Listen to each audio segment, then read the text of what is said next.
Hey everyone, welcome to the channel Biology 60. So today I'm going to teach you the chapter which is Cell, the Unit of Life. It is the chapter number 8 of your class 11. So let's begin with the chapter, but before starting the video, do not forget to like, share and subscribe to my channel for more such videos like this. So let's start with this. What is cell. पहले जो है हम यहाँ पे बात करने वाले हैं व्हाट इज़ सेल। तो ये वीडियो जो है it will be in Hindi. So let's start. तो सेल जो होती है हमारी it exist independently. That means हमारी सेल की जो होती है इंडिपेंडेंट एग्जिस्टेंस होती है। दैट मीन्स इट एग्जिस्ट, हमारी cells exist independently and performs all the essential functions of the life. तो हमारे जो भी एसेंशियल फंक्शंस जो भी हमारे लाइफ के होते हैं ये हमारी सेल जो होती है ये परफॉर्म करती है। आफ्टर दैट अगर हम देखें सेल की definition, that is cell is the fundamental structural and functional unit of the organisms. Fundamental structural का मतलब अगर हम जानें तो इसका मतलब यही होता है, दैट मीन्स तो फिर चाहे वो हमारी एक सेल हो या फिर हमारी एक से ज़्यादा सेल हो, तो हमारी सेल जो होती है एक फंडामेंटल है। दैट मीन्स हमारी एक सेल जो होती है वो आपस में जो होते हैं वो ज्वाइन करते हैं और हमारी बॉडी की फॉर्मेशन करते हैं। हमारी बॉडी जो होती है हमारी सेल से बनी होती है। जब हमारे सारे सेल्स आपस में जुड़कर आपस में मिलकर हमारी बॉडी को बनाती है, हमारी बॉडी फॉर्मेशन में हेल्प करती है। This is called as fundamental structural. That means cell is the fundamental structural. That means all cells join together to form our body, or we can say cells join and together forms our body. उसके बाद and the functional unit of all living organisms. That means हमारी cell जो होती है performs all functions of our body, performs all processes of our body. That means हमारी cell जो होती है ये हर एक प्रोसेस जो होता है हमारी बॉडी का जो होता है वो परफॉर्म करती है। सच एज डाइजेशन हम बोल सकते हैं, digestion, reproduction, excretion which is all done by our cell. तो हमारी ये सब प्रोसेसेस जो होती है ये हमारी सेल ही करती है। That means cell is the fundamental structural and functional unit of our living organisms. ना आफ्टर दैट अगर हम इसकी बात करें, एंटी वॉन लेवनहॉक जो है उन्होंने पहली लिविंग सेल देखी। बट बिफोर दैट अगर हम बात करें रॉबर्ट हुक के,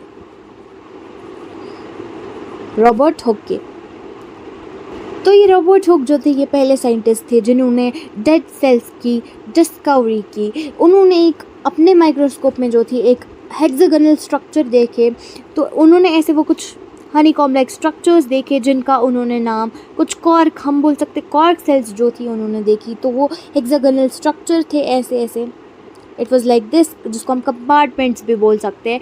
तो उसने इन कंपार्टमेंट्स का नाम सेल्यूले रखा। उन्होंने कंपार्टमेंट्स का नाम सेल्यूले रखा। तो रॉबर्ट ब्राउन ने जो था इन कंपार्टमेंट्स का नाम सेल्यूले रखा। एंड ये जो थे ये हमारे सेल्स, जब उन्होंने ये डेड सेल्स देखी, डेड सेल्स का मतलब ये हुआ दैट मीन्स ये सेल्स जो थी इनमें कोई प्लाज्मा मेम्ब्रेन, कोई साइटोप्लाज्म, कोई न्यूक्लियस जो था वो प्रेजेंट नहीं था। तो इसमें ना प्लाज्मा मेम्ब्रेन प्रेजेंट था, ना हमारा साइटोप्लाज्म प्रेजेंट था, ना ही हमारा न्यूक्लियस प्रेजेंट था। तो उसी को हम बोलते हैं एक डेड सेल।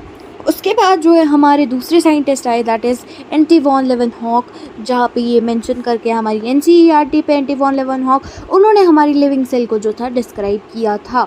उन्होंने हमारी लिविंग सेल को डिस्क्राइब किया था जब उन्होंने अपना सेल्फ डिज़ाइन माइक्रोस्कोप से उन्होंने हमारे लिविंग सेल को डिस्क्राइब किया था। और उस लिविंग सेल में उन्होंने RBCs को देखा, बैक्टीरियाज को देखा, प्रोटोजोआस को देखा एंड स्पर्मेटोजोआ को देखा।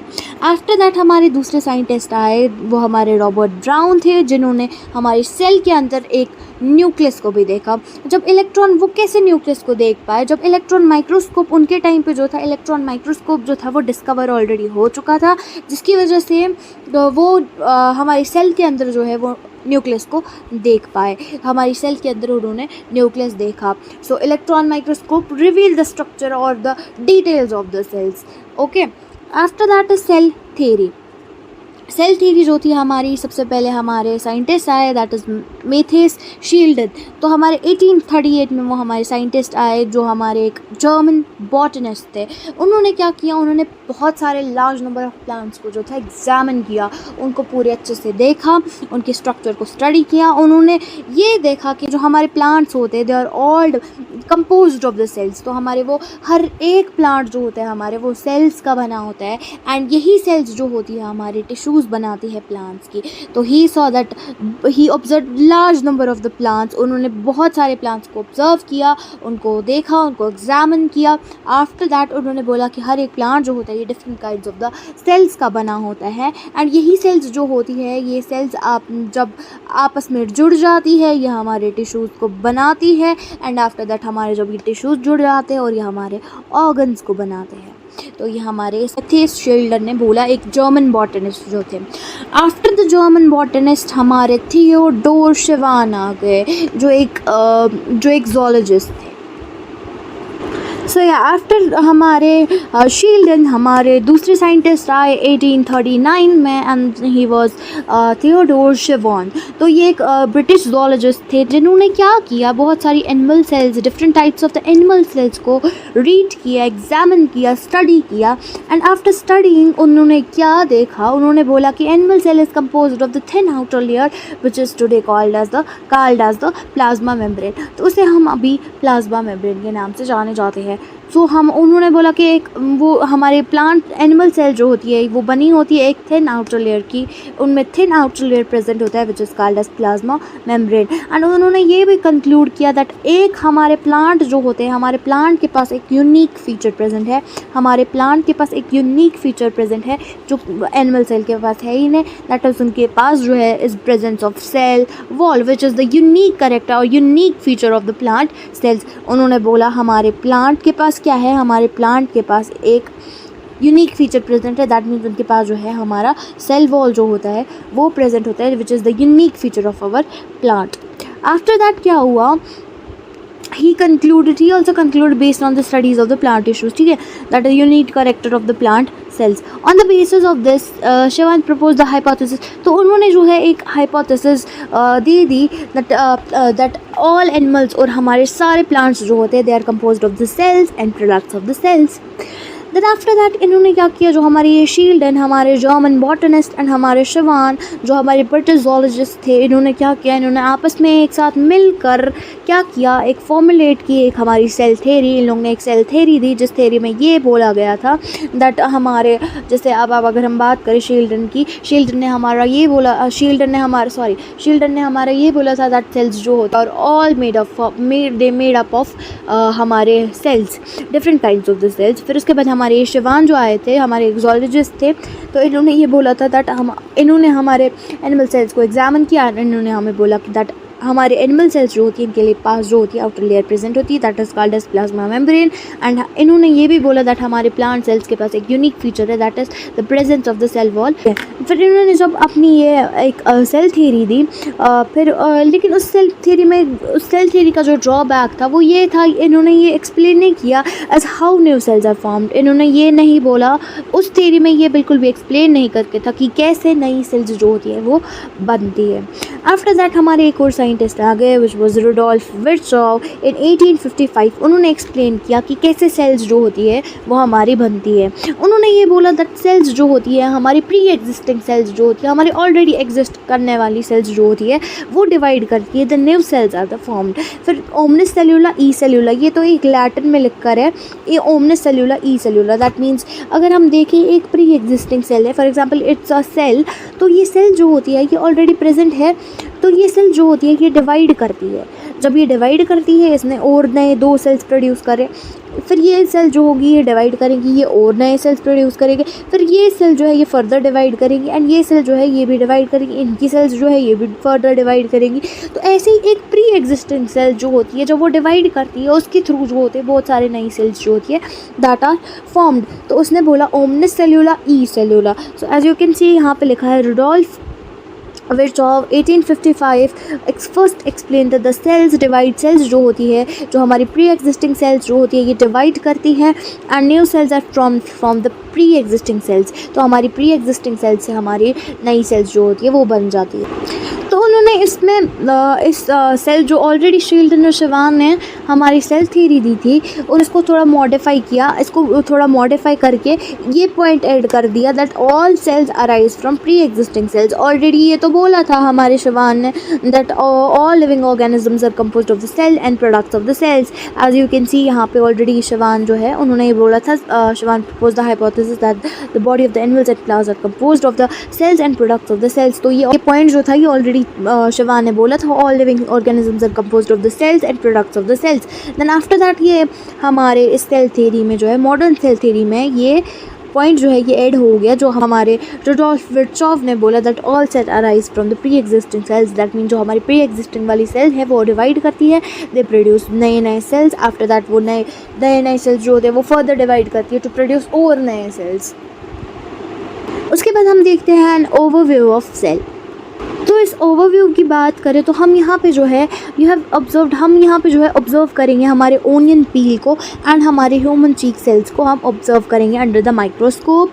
अगर हम इनको ऑब्जर्व करते हैं अंडर द माइक्रोस्कोप तो हम ओनियन सेल जो होती है हमारी, ये टिपिकल प्लांट से जो हमारी ओनियन सेल है इसके पास क्या होती है, इसके पास सेल वॉल है, क्योंकि ऑलरेडी हमने पढ़ा दैट हमारे प्लांट्स में जो होता है एक यूनिक फीचर प्रेजेंट होता है that there is the presence of the cell wall in the plants. तो हमारी ये ओनियन पील जो है हमारी, ये क्या है, ये हमारी एक प्लांट सेल है जिसमें हमारा सेल वॉल जो होता है वो प्रेजेंट होती है। ये एक आउटर बाउंड्री है within its cell membrane. फिर अगर हम ह्यूमन चीक की बात करें, human cheek have an outer membrane as a delimited structure of the cell. मतलब हमारे पास एक आउटर मेम्ब्रेन जो होती है, ह्यूमन चीक सेल्स जो होती है उनमें हमारी एक आउटर मेम्ब्रेन होती है जिसको हम कहते हैं प्लाज्मा मेम्ब्रेन, वो हमारी प्रेजेंट होती है। इनसाइड ईच सेल अगर हम देखें हमारी दोनों सेल्स में, दैट मीन्स हमारे ओनियन सेल में भी और हमारे प्लांट सेल में भी और हमारे एनिमल सेल में भी जो होते हैं क्या प्रेजेंट होता है, is a dense membrane bound structure called nucleus. तो हमारे इनमें डेंस मेम्ब्रेन बाउंड स्ट्रक्चर जो प्रेजेंट होता है जिसको हम कहते हैं न्यूक्लियस। हमारे सेल्स के अंदर जो होते हैं वो न्यूक्लियस जो होता है वो प्रेजेंट होता है, जो मेम्ब्रेन बाउंड स्ट्रक्चर होता है और उसे हम न्यूक्लियस बोलते हैं। तो हमारे न्यूक्लियस के अंदर क्या होता है, हमारे इस न्यूक्लियस के अंदर जो होता है क्रोमोसोम प्रेजेंट होते हैं जिसके अंदर हमारे डीएनए जो होते हैं वो प्रेजेंट होते हैं, हमारा जेनेटिक मटेरियल जो होता है वो प्रेजेंट होता है विच इज़ डीएनए। तो सेल्स जो होते हैं जिनके पास मेम्ब्रेन बाउंड न्यूक्लियाई होते हैं, जिनके पास उन्हें हम कहते हैं यूकैरियोटिक सेल्स। दैट मीन्स हमारे ऐसे सेल्स जिनमें मेम्ब्रेन बाउंड न्यूक्लियस जो होता है वो एब्सेंट होता है, that is called as prokaryotic cell. That means अगर हमारे पास एक सेल है उसके अंदर न्यूक्लियस प्रेजेंट है एंड एक सेल है जिसके अंदर न्यूक्लियस बिल्कुल भी प्रेजेंट नहीं है, तो ये सेल जिसके पास न्यूक्लियस प्रेजेंट होती है जिसको हम कहते हैं यूकैरियोटिक सेल, एंड जिसके पास न्यूक्लियस प्रेजेंट नहीं होती है इसके पास मेम्ब्रेन, यूकैरियोटिक सेल्स के पास मेम्ब्रेन बाउंड न्यूक्लियस जो होता है वो प्रेजेंट होता है, बट प्रोकैरियोटिक सेल्स के पास कोई भी न्यूक्लियस जो होता है वो प्रेजेंट नहीं होता है। एक प्रॉपर न्यूक्लियस जो होता है हमारे प्रोकैरियोटिक सेल्स में जो होता है वो बिल्कुल भी प्रेजेंट नहीं होता है। तो हमारा जो यूकैरियोटिक सेल्स है इसके साथ साथ इसके मेम्ब्रेन बाउंड न्यूक्लियस के साथ साथ इसमें कुछ मेम्ब्रेन बाउंड ऑर्गेनेलीज जो होते हैं वो भी प्रेजेंट होते हैं, like mitochondria, Golgi complex, endoplasmic reticulum, तो लाइसोसोम्स, माइक्रोबॉडीज, वैक्यूल्स जो होते हैं ये सब हमारे इस यूकैरियोटिक सेल में प्रेजेंट होते हैं। लेकिन हमारे प्रोकैरियोटिक सेल्स में membrane bound organelles, membrane bound nucleus जो होते हैं they lack membrane bound organelles and membrane bound nucleus जो होता है हमारे प्रोकैरियोटिक सेल्स में बिल्कुल भी प्रेजेंट नहीं होता है।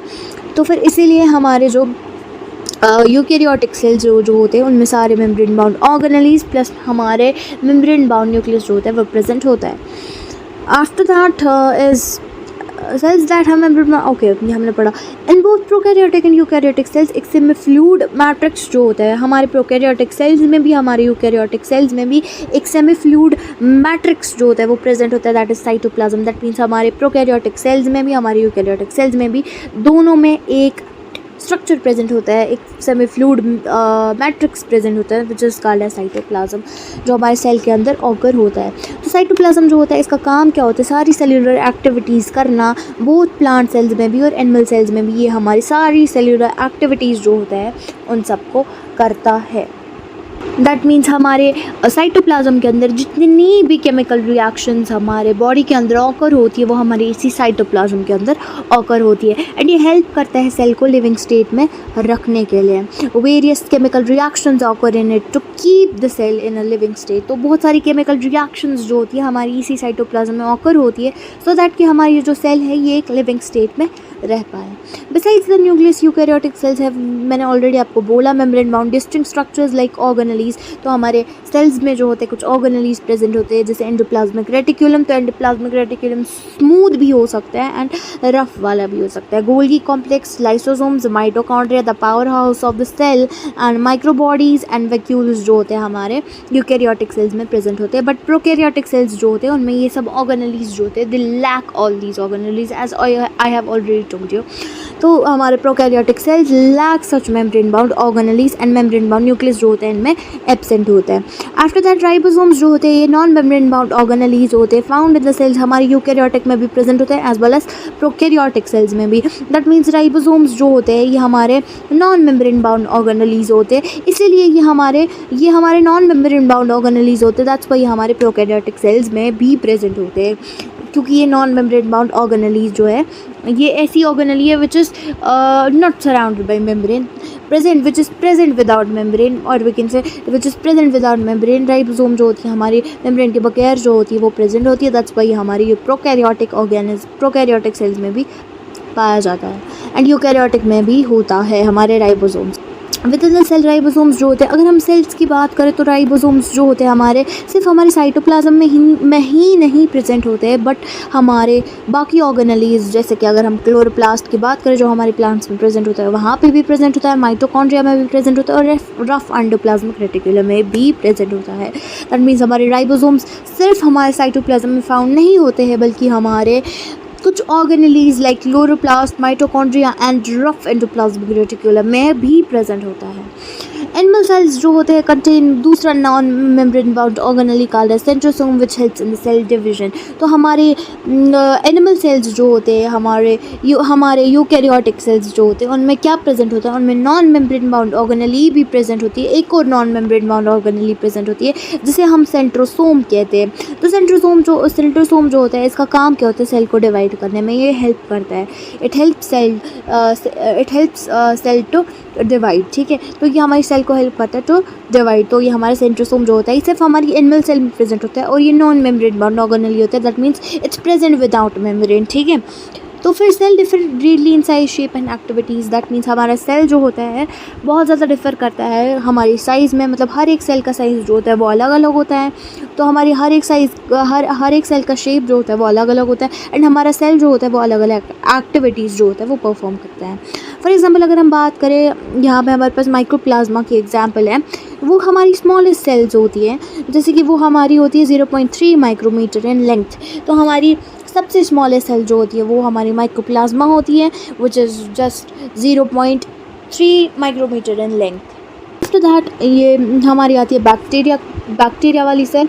सो अगर हम इस बैक्टीरिया सेल की बात करें, ये जो होती है हमारी bacterial cell that is 3 to 5 micrometre. तो हमारी बैक्टीरियल सेल जो होती है इज़ अबाउट 3 to 5 मिनट। तो हमारी सबसे लार्जेस्ट सेल जो होती है, जो हमारी सिंगल सेल होती है, वो हमारी एग होती है। ऑस्ट्रिच का एग जो होता है वो हमारा सबसे लार्जेस्ट सेल होती है। हमारी सबसे लार्जेस्ट सेल होती है हमारी ऑस्ट्रिच का जो एग होता है वो सबसे लार्जेस्ट सेल होती है। हमारे एग जो होता है वो एक फीमेल गमीट है ऑस्ट्रिच में, okay. After that among multicellular, अगर हम मल्टीसेल्यूलर ऑर्गेनिजम्स की बात करें, ह्यूमंस में अगर हम देखें तो RBCs जो होती है वो हमारी, उनका साइज़ जो होता है वो होता है 7.0 माइक्रोमीटर इन डायामीटर। तो उनका हमारा 7.0 माइक्रोमीटर होती है वो हमारे इन डायामीटर। उसके बाद नर्व सेल्स जो होती है हमारे, न्यूरॉन्स जो होते हैं हमारे, वो सबसे लॉन्गेस्ट सेल्स होती हैं। ये लॉन्गेस्ट इसलिए होती है क्योंकि इनका जो काम होता है ट्रांसमिशन ऑफ द मैसेज जो होता है ये करते हैं। तो हमारे न्यूरॉन्स इसीलिए लॉन्गेस्ट होते हैं और इनमें कुछ ऐसे नेटवर्क लाइक प्रेजेंट होते हैं, ये आप देख सकते हैं ऐसे। तो ये इसलिए हमारे लॉन्गेस्ट सेल्स होते हैं, इनका काम होता है in the transmission of the message. Cell also very greatly in shape. तो हमारी सेल्स जो होती हैं इनकी डिफरेंट शेप्स होती है। कुछ जो होते हैं वो डिस्लाइक भी हो सकते हैं, कुछ जो होते हैं पॉलीगोनल हो सकते हैं, कुछ जो है कॉलमनर हो सकते हैं, कुछ होते हैं क्यूबॉइड, कुछ जो होते हैं वो थ्रेड लाइक स्ट्रक्चर होते हैं, कुछ जो होते हैं इवन इरेग्युलर होते हैं। दैट मीन्स खुद की जो होती है शेप ही नहीं प्रेजेंट होती है। फॉर एग्जाम्पल अगर हम WBCs की बात करें, अमीबा की सेल्स की बात करें, तो वो इरेग्युलर होते हैं। The shape of the cell में vary with the function they perform. तो शेप जो होती है सेल की वो वेरी कर सकते हैं with the function they perform. जैसे मैंने आपको ऑलरेडी पहले बोला कि अगर हम नर्व सेल्स की बात करें तो नर्व सेल्स जो होती है वो इसलिए लॉन्ग होती है क्योंकि इनका काम ही होता है हमारे मैसेज को ट्रांसमिट करना, दैट्स वाई हमारे लॉन्ग होते हैं। ये यहाँ पर वही बोल रहा है, the shape of the cell जो होती है वो वेरी करती है, अलग अलग चीज़ों, अलग अलग सेल्स की जो होती है अलग अलग शेप होती है, अलग अलग साइज़ होता है, क्योंकि उनका काम जो होता है अलग अलग होता है, वो अलग अलग फंक्शंस जो होती है वो परफॉर्म करती है। दैट्स वाई उनकी सेल की शेप भी अलग होती है, दैट्स वाई उनकी साइज़ भी जो होता है सेल का वो अलग होता है, और वो जो एक्टिविटीज़ जो भी वो परफॉर्म करते हैं वो भी अलग ही होता है। सो अब हम यहाँ पे डायग्राम की तरह देखते हैं। ओके, अगर आप यहाँ डायग्राम की तरह देखेंगे, फॉर एग्जांपल ये हमारी RBCs है यहाँ पर प्रेजेंट।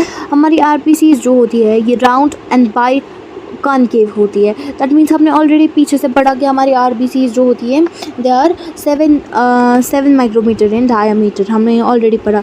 तो ये हमारा RBCs है which is round and biconcave and is 7 micrometre in diameter. After that हमारी WBCs ये अमीबॉइड होती है।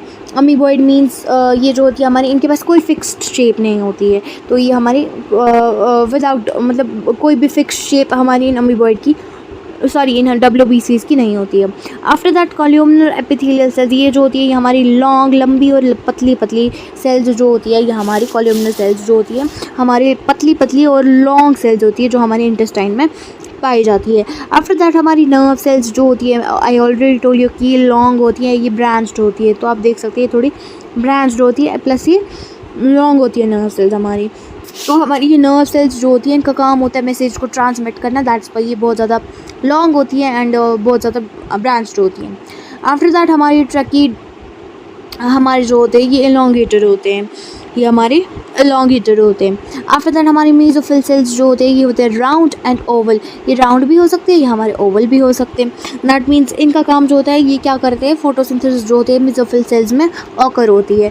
तो ये है हमारे different cell sizes, different shapes and इनके काम जो है अलग अलग। जैसे इसका काम होता है फोटोसिंथेसिस, जैसे इसका काम होता है मैसेज को ट्रांसमिट करना, ये हमारे इंटेस्टाइन में प्रेजेंट होता है। तो सबका अलग अलग काम है, सबका अलग अलग साइज़ है एंड सबका अलग अलग शेप है। ओके, तो उसके बाद जो है हमारे प्रोकैरियोटिक सेल्स, ये हम करेंगे हमारे पार्ट 2 में, जो कि मैं नेक्स्ट वीडियो में डालूँगी। आई होप आप सबको ये अच्छा लगा हो। तो वो नेक्स्ट वीडियो जो है वो भी हमारा NCERT बेस्ड होगा और एंड फुल एक्सप्लेनेशन के साथ होगा। I hope you like this video. Do not forget to like, share and subscribe to my channel. Thank you.